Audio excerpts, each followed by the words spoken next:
Cuando los españoles llegaron a esta isla a principios del siglo XVI, miraron lo que habían encontrado y tomaron una decisión que definiría los siguientes 5 siglos de la historia del Caribe.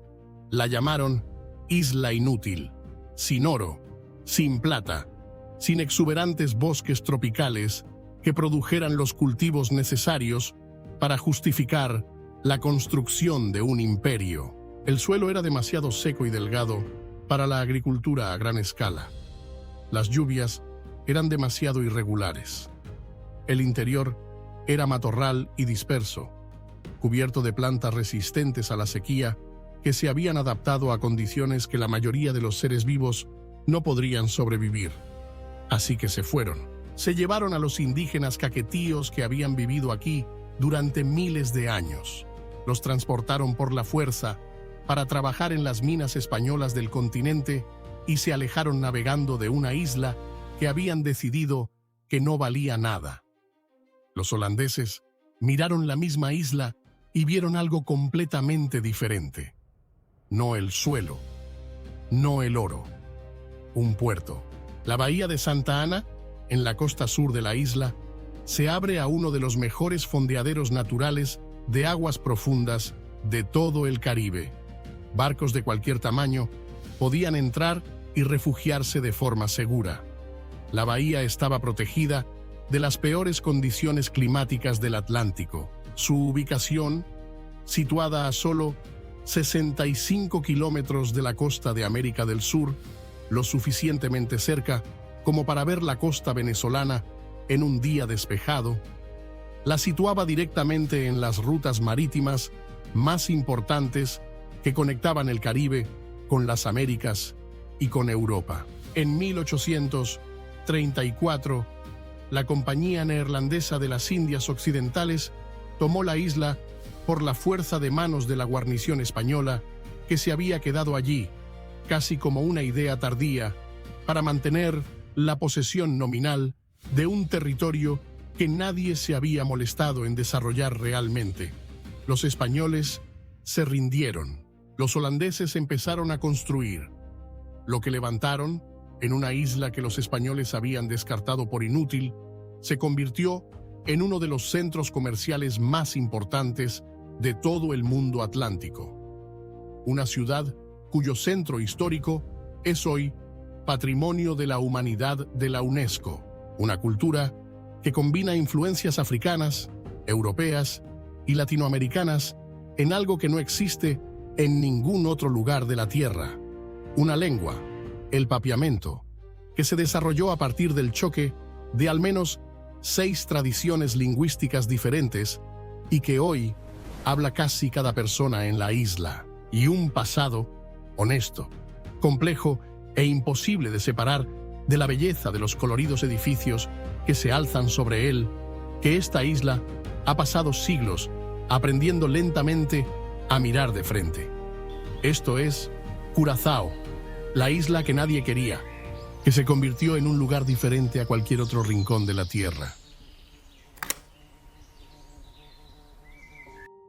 La Compañía Neerlandesa de las Indias Occidentales no era un gobierno, era una corporación, constituida en 1621 con un mandato específico: desestabilizar el comercio español y portugués en el Atlántico y capturar la mayor parte posible de él para los intereses comerciales holandeses. Fue una de las organizaciones comerciales más poderosas de la historia humana, a la que el gobierno holandés le concedió la autoridad legal para declarar la guerra, firmar tratados, establecer colonias y administrar territorios en su propio nombre. Cuando la Compañía Neerlandesa de las Indias Occidentales miró hacia Curazao, no vio un paraíso tropical para cultivar, sino un activo estratégico para operar, una plataforma posicionada exactamente en el punto donde convergían las rutas de navegación más importantes del Caribe. El Fuerte Ámsterdam fue la primera estructura que levantaron, alzándose en la orilla este de la bahía de Santa Ana en 1834. Todavía sigue en pie hoy en día, sirviendo como sede del gobierno de la isla. un edificio que ha albergado una autoridad administrativa continua durante casi 400 años, desde los gobernadores coloniales holandeses hasta el parlamento electo de una nación autónoma moderna. Las balas de cañón, incrustadas en sus muros, disparadas durante uno de los muchos ataques de la época colonial, nunca se han retirado. Permanecen allí como una especie de recuerdo arquitectónico, un recordatorio de que lo que ahora parece un pintoresco lugar de interés histórico fue una vez una fortificación militar operativa en una frontera genuinamente disputada. La ciudad que creció alrededor del fuerte Ámsterdam se llamó Willemstad, nombrada así por Guillermo II de Orange, y se desarrolló de una manera que reflejaba tanto el instinto comercial holandés como las condiciones específicas de esta isla tropical. Los primeros edificios siguieron de cerca el diseño urbano holandés. Fachadas estrechas, techos altos, el tipo de arquitectura que había evolucionado a lo largo de siglos para un clima del norte de Europa y que estaba siendo trasplantada con las adaptaciones necesarias al límite de los trópicos. En 1817 ocurrió algo que se convirtió en uno de los rasgos más distintivos de la identidad visual de Willemstad. Las paredes exteriores acabadas en cal blanca fueron prohibidas por decreto oficial. El motivo expuesto era práctico. El intenso sol tropical que se reflejaba en las paredes blancas creaba un resplandor tan severo que causaba dolores de cabeza y fatiga visual a las personas que trabajaban y se movían por las calles. Cualquiera que fuera la verdadera motivación, el resultado fue que los propietarios de los edificios de toda la ciudad empezaron a pintar sus fachadas con colores ricos y cálidos: terracota, ocre, azul profundo, verde bosque, amarillo suave, que los visitantes todavía ven hoy en día. Willemstad consta actualmente de 4 distritos históricos distintos, cada uno desarrollado en una época diferente y cada uno con su propio carácter arquitectónico. Punda, el más antiguo, en la orilla este, el corazón colonial original, todavía delimitado por los restos de las antiguas murallas del fuerte. Otrobanda, cuyo nombre significa el otro lado en papiamento, en la orilla oeste, más amplio, de carácter más abiertamente caribeño, con calles bordeadas de edificios que crecieron en tamaño y confianza a medida que la ciudad se expandía más allá de las fortificaciones originales. Charlus y Pieter Maai, ambos del siglo XVIII, reflejando cada uno los gustos y las distinciones sociales de una comunidad que crecía haciéndose más compleja, más diversa y más profundamente enredada con cada corriente importante de la historia atlántica. Conectando Punda y Otrobanda a través de la bahía de Santa Ana se encuentra el Puente de la Reina Emma, uno de los puentes de pontones operativos más viejos del mundo, sostenido por 16 pontones de madera y 2 motores eléctricos. 2 veces cada hora, una sirena suena a lo largo del puerto. El puente se abre sobre sus bisagras para permitir el paso de los barcos y los peatones que lo cruzan, y siempre hay peatones cruzándolo, se apartan y esperan. Es una pieza de infraestructura viva, tan antigua y tan incrustada en la vida diaria que los lugareños la llaman la vieja dama balanceante, con cariño, de la misma manera que nombras algo que ha sido parte de tu vecindario durante toda tu vida y la de tus padres antes que la tuya. El puerto alrededor del cual los holandeses construyeron su imperio sigue siendo el motor económico de Willemstad. La zona franca que lo rodea es una de las más grandes del hemisferio occidental.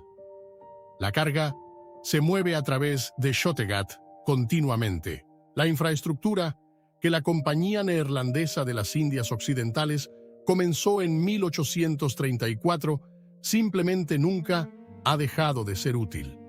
Pero la riqueza que generó el puerto tuvo un costo que Curazao todavía está pagando hoy en día. Durante gran parte de los siglos XVII y XVIII, el principal negocio de Curazao no eran las especias, ni la sal, ni los cítricos. Eran los seres humanos. La Compañía Neerlandesa de las Indias Occidentales tenía un contrato con la corona española llamado El Asiento, un acuerdo que les otorgaba el derecho de suministrar mano de obra esclava a las colonias españolas en toda América. El puerto profundo de Curazao, su ubicación estratégica y su clima seco, que reducía la propagación de enfermedades durante las paradas prolongadas de tránsito, lo convertían en el centro logístico perfecto para este comercio. Los barcos de esclavos que completaban el pasaje medio desde África Occidental llegaban primero a Willemstad.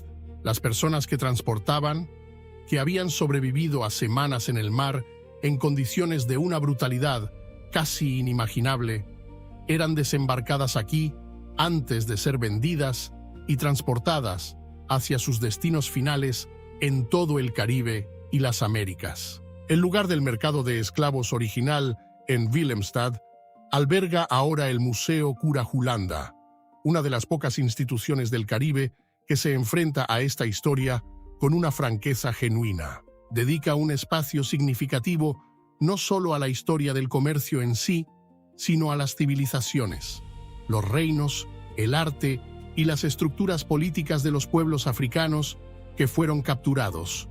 Un acto deliberado de rehumanización que se niega a comenzar la historia de los africanos esclavizados con su esclavitud. Su historia era mucho más antigua, rica y compleja que el capítulo que el comercio atlántico les impuso. Hacia 1651, la comunidad judía sefardí que se había asentado en Curazao, llegando desde los Países Bajos y desde Brasil, había establecido lo que hoy es la congregación judía activa más antigua de las Américas. La sinagoga Mikvé Israel Emanuel, en Punda, todavía celebra servicios hoy en día. Su suelo está cubierto de arena blanca, una tradición cuyos orígenes se debaten entre los historiadores. Algunos lo conectan con los vagabundeos por el desierto del antiguo Israel, otros con la práctica de amortiguar las pisadas durante los tiempos de persecución. Cualquiera que sea su origen, se ha mantenido de forma continua durante más de 3 siglos en esta pequeña isla caribeña, por una comunidad que llegó aquí como refugiada y construyó algo permanente. Los fuertes que alguna vez apuntaron sus cañones hacia afuera contra las potencias coloniales rivales, también los apuntaron hacia adentro. El fuerte Wickenburg, cerca de la bahía de Caracas, sirvió no solo como defensa contra piratas y flotas extranjeras, sino también como punto de control para vigilar el movimiento de las personas esclavizadas. La misma arquitectura que presentaba a Willemstad ante el mundo como una ciudad colonial próspera y ordenada, fue construida en gran parte por el trabajo forzado de personas cuyos nombres no aparecen en ninguna de las placas que los turistas leen hoy en día. En 1795, las personas esclavizadas en Curazao se levantaron en una de las mayores rebeliones de esclavos de la historia del Caribe. Liderada por un hombre llamado Tula, la revuelta involucró a unas 4.000 personas que exigían libertad, la abolición de la esclavitud y el reconocimiento de sus derechos humanos básicos. La rebelión duró varias semanas antes de que las fuerzas coloniales holandesas la reprimieran. Tula fue capturado y ejecutado, pero su nombre nunca se ha olvidado. Hoy en día es considerado uno de los héroes nacionales de Curazao, y su historia se enseña en las escuelas de toda la isla como el comienzo de un proceso más largo de resistencia y eventual liberación. La emancipación llegó en 1863, cuando los Países Bajos abolieron la esclavitud en todos sus territorios del Caribe. Como en la mayoría de las sociedades posteriores a la emancipación, la libertad legal no se tradujo inmediatamente en igualdad económica o social. Las personas antes esclavizadas eran técnicamente libres, pero se enfrentaban a un mercado laboral que había sido diseñado en torno a su subyugación, en una economía colonial que seguía estando controlada por los mismos intereses europeos que se habían beneficiado de esa explotación durante generaciones. Los coloridos edificios de Willemstad son genuina y sorprendentemente hermosos. También están construidos sobre un suelo que carga con un peso que los colores no ocultan. No si sabes dónde mirar, y no si la ciudad es honesta contigo, algo que, cada vez más, está intentando ser. Para entender Curazao, hay que entender el papiamento. No porque sea el idioma oficial. Curazao tiene en realidad 3 idiomas oficiales: el papiamento, el holandés y el inglés, además del español, que también se habla ampliamente. Sino porque el papiamento es la única de esas lenguas que se creó aquí, por la gente de esta isla, a partir de los materiales que la historia les proporcionó. Los lingüistas han rastreado sus raíces hasta al menos 6 fuentes distintas. El portugués, de los comerciantes y colonos judíos sefardíes que llegaron a principios del período colonial. El español, de los colonizadores originales y de siglos de comercio e interacción con el continente sudamericano. El holandés, de los administradores coloniales y los mercaderes de la Compañía Neerlandesa de las Indias Occidentales. Las lenguas de África Occidental, transportadas por las personas esclavizadas que llegaban de diferentes regiones costeras de África y que necesitaban un medio de comunicación compartido entre sí y con sus esclavizadores. Y el arahuaco, la lengua de los indígenas caquetíos que habían sido deportados por los españoles, pero cuyas huellas lingüísticas permanecieron incrustadas en el vocabulario de la isla mucho tiempo después de que la comunidad misma fuera retirada por la fuerza. El papiamento no fue diseñado, no fue planeado ni estandarizado por ninguna institución. Creció de forma orgánica, a lo largo de generaciones, como la única herramienta práctica disponible para una comunidad integrada por personas que no compartían casi nada, excepto la isla en la que vivían y la necesidad de comunicarse entre sí. En este sentido, es uno de los idiomas más genuinamente democráticos jamás creados, nacido no de las necesidades del poder, sino de las necesidades de la supervivencia. Las autoridades coloniales holandesas no celebraron este desarrollo. Durante la mayor parte del período colonial, el papiamento fue tratado como una lengua vernácula inferior, algo que la población local hablaba porque no había aprendido correctamente el holandés, no porque hubiera creado algo de auténtico valor lingüístico. El holandés era el idioma de la administración, de la educación y de la vida formal. El papiamento era lo que la gente hablaba en casa, en el mercado, en las calles, en contextos donde la mirada colonial no estaba directamente presente. Lo mismo ocurría con el tambú, una de las tradiciones musicales más antiguas de la isla, arraigada en la música ceremonial basada en tambores de África Occidental y Central. El tambú involucraba grandes tambores de piel de cabra, cantos rítmicos en papiamento y bailes que las autoridades coloniales holandesas y la Iglesia Católica describieron repetidamente como inmorales, peligrosamente africanos y potencialmente amenazantes para el orden social. Lo prohibieron varias veces a lo largo de los siglos XVIII y XIX. Sobrevivió a todas las prohibiciones. La primera obra publicada en papiamento apareció en 1905. Un poema llamado Atardi, Atardecer, de Joseph Sigmund Corsen, publicado en un periódico local. Fue el comienzo de una tradición literaria formal que con el tiempo produciría novelistas, poetas y dramaturgos que trabajarían en una lengua que las instituciones coloniales habían pasado siglos intentando suprimir. Hoy en día, el papiamento se enseña en las escuelas, se utiliza en los documentos gubernamentales, se transmite por televisión y radio, y lo habla prácticamente cualquier persona en la isla, independientemente de su origen étnico, su nivel de educación o de si también habla holandés, inglés o español. Es lo único que comparte cada ciudadano de Curazao, sin importar la historia que haya traído a sus familias a esta isla.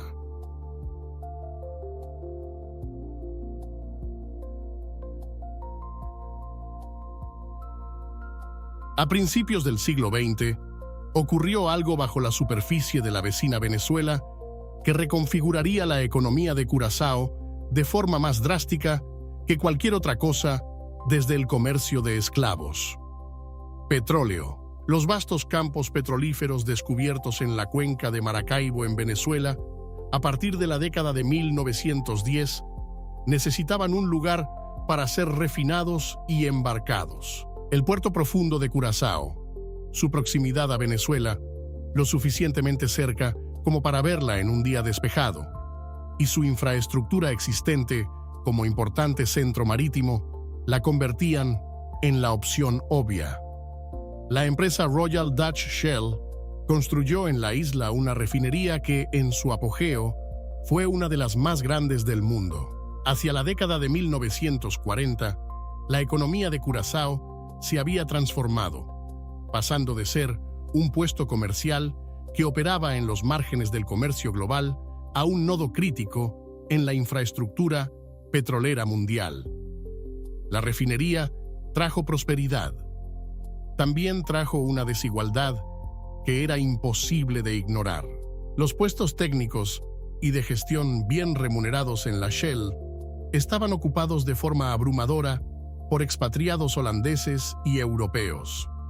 Los trabajadores afrocurazaleños realizaban las labores más exigentes, físicamente y peligrosas, por salarios que reflejaban la jerarquía racial de la economía colonial en lugar de la habilidad y el peligro del trabajo mismo. El 30 de mayo de 1969, los trabajadores de la puerta de entrada de la refinería Shell se declararon en huelga. Lo que comenzó como una acción laboral organizada se intensificó en el transcurso de un solo día hasta convertirse en un levantamiento cívico total. Miles de trabajadores y simpatizantes marcharon hacia el centro de Willemstad. Cuando el líder sindical, Wilson Godet, recibió un disparo de la policía durante el avance, la furia que se había estado acumulando durante décadas estalló por completo. Se provocaron incendios en el distrito comercial del centro. El núcleo histórico de Willemstad, esos hermosos edificios de colores pastel, ardió. El gobierno holandés envió marines reales desde la base militar local para restablecer el orden. Los disturbios se saldaron con 2 muertos, cientos de heridos e importantes daños materiales. Pero también produjeron algo más duradero que la destrucción. Posteriormente, el gobierno holandés introdujo reformas de gran alcance. Aumentó la representación afrocurazaleña en la vida política y económica. Elevó el estatus formal del papiamento y comenzó un largo proceso de renegociación constitucional que finalmente conduciría a una verdadera autonomía política. La fecha, 30 de mayo, en Papiamento, el 30 de mayo, es ahora un día festivo nacional. Wilson Godet, el hombre que recibió el disparo en la calle ese día, llegó a ocupar un cargo político electo. El levantamiento no se recuerda en Curazao como un fracaso o un motivo de vergüenza. Se recuerda como el día en que la clase obrera de la isla exigió ser tratada como seres humanos plenos en el lugar que habían construido con sus propias manos, cambiando el rumbo de la historia política de la isla en el proceso. El 10 de octubre de 2010, una fecha que la isla llama ahora 10 del 10 del 10, las Antillas Neerlandesas, la estructura administrativa que había agrupado a varias islas del Caribe holandés desde la década de 1950, se disolvió formalmente. Curazao se convirtió en un país constituyente autónomo dentro del Reino de los Países Bajos, autogobernado en todos los asuntos internos, compartiendo la defensa y la política exterior con los Países Bajos, pero dictando sus propias leyes, eligiendo su propio parlamento y gestionando sus propios asuntos por primera vez en casi 400 años de administración europea continua. El viaje desde la isla, que los españoles llamaron inútil, hasta convertirse en una nación autónoma dentro de una de las monarquías más antiguas de Europa, tardó casi 4 siglos. No fue un viaje fácil, no fue un viaje sin dolor, pero llegó a algo real.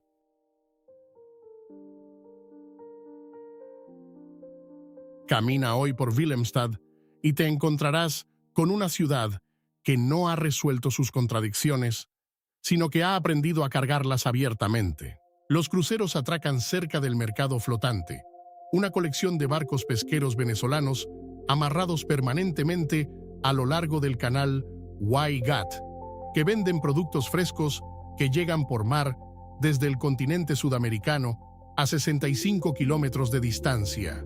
Los vendedores han operado desde estas mismas embarcaciones durante décadas, en algunos casos a lo largo de varias generaciones, manteniendo una conexión directa entre esta isla y el continente con el que siempre ha estado vinculada económica y culturalmente. En las estrechas calles de Otrobanda, los murales cubren las paredes con una franqueza que la historia oficial rara vez logra.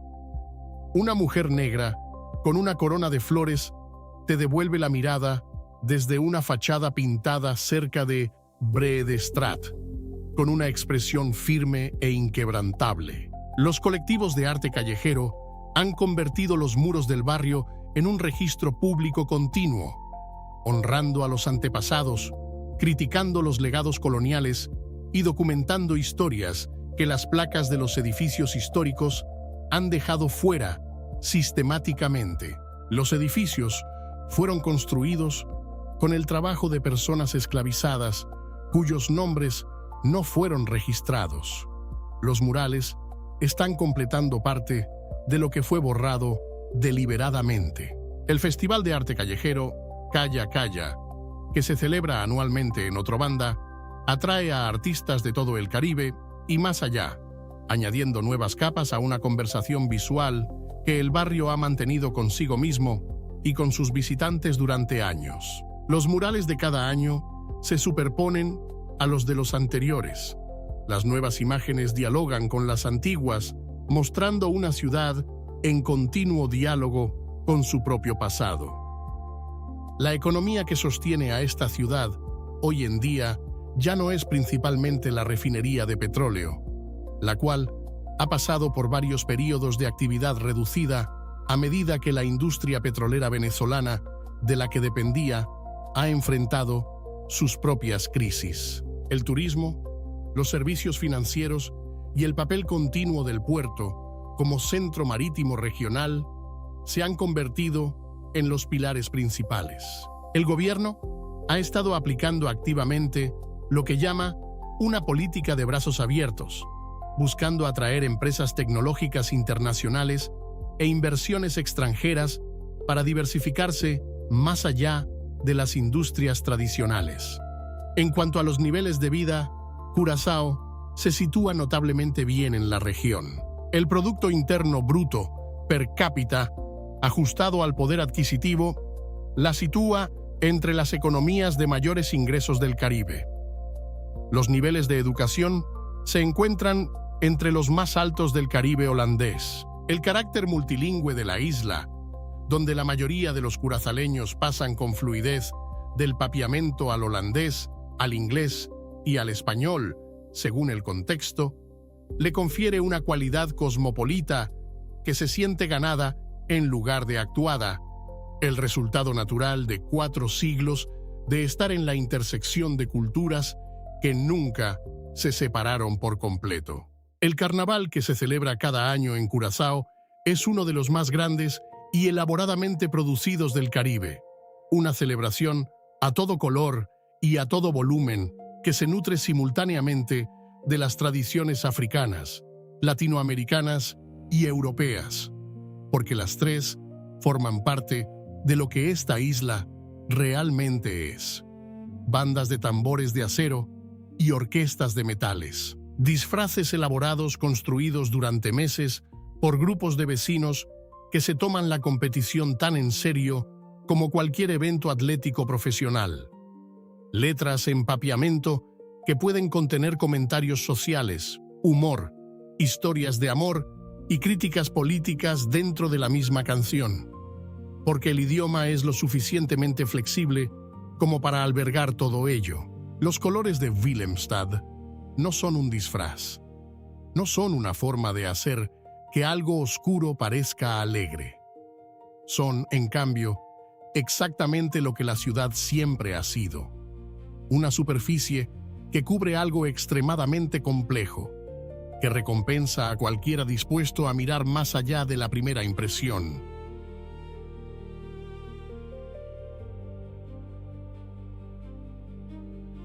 La isla que los españoles llamaron inútil ha sido, a lo largo de 4 siglos, un centro de comercio de esclavos, un núcleo de refinación de petróleo, un sitio patrimonio de la humanidad de la UNESCO, el escenario de un levantamiento cívico y una nación autónoma. Ha sido utilizada, explotada, edificada, quemada, reconstruida y habitada continuamente por una comunidad que nunca ha conseguido ser una sola cosa sencilla. Quizás eso sea lo más exacto que se pueda decir de Curazao. Nunca ha sido simple. La belleza de Willemstad es genuina. El peso de su historia también es genuino. La lengua que creó su gente es genuinamente suya, construida a partir de 6 tradiciones lingüísticas diferentes por generaciones de personas que no tenían otra forma de hablar entre sí. La música que les ordenaron dejar de tocar sobrevivió a cada prohibición porque no era entretenimiento, era identidad. La sinagoga donde los judíos sefardíes han celebrado servicios desde 1651 sigue allí, con su suelo todavía cubierto de arena y su congregación aún reuniéndose en un edificio que ha sobrevivido a huracanes, administraciones coloniales, disturbios y 400 años de clima caribeño. Al otro lado de la bahía, el Museo Cura Ulanda se alza en el lugar del mercado de esclavos original, haciendo visible lo que el resto de la arquitectura de la ciudad suele dejar en un segundo plano. El puente de la Reina Emma todavía se abre 2 veces por hora. La gente sigue apartándose para dejar pasar a los barcos y la vieja dama balanceante sigue soportando el tráfico peatonal diario de una ciudad que lleva siglos cruzando esta misma bahía. Hay una versión de esta isla que es muy fácil de ver: los colores pastel, el mercado flotante, el puente de pontones, el agua cristalina, el carnaval. Es un lugar genuinamente hermoso y esa belleza es real. Pero lo que hace que Curazao sea extraordinaria no es su aspecto desde la cubierta de un crucero o el folleto de un turista. Es lo que realmente es: una isla que fue descartada por carecer de valor, convertida en un imperio a las espaldas de personas que no tuvieron opción, quemada y reconstruida por los descendientes de esas mismas personas que exigían el derecho a ser tratados como seres humanos plenos en un lugar que habían levantado con sus propias manos y convirtiéndose lenta, imperfecta y honestamente en una nación capaz de mirar todo eso a la vez sin apartar la vista de nada. El hogar no se hace con lo que la tierra te ofrece, se hace con lo que decides construir en una tierra que no ofrecía casi nada. Y la gente de Curazao ha estado construyendo algo frente a dificultades extraordinarias durante casi 400 años. Queremos escucharte.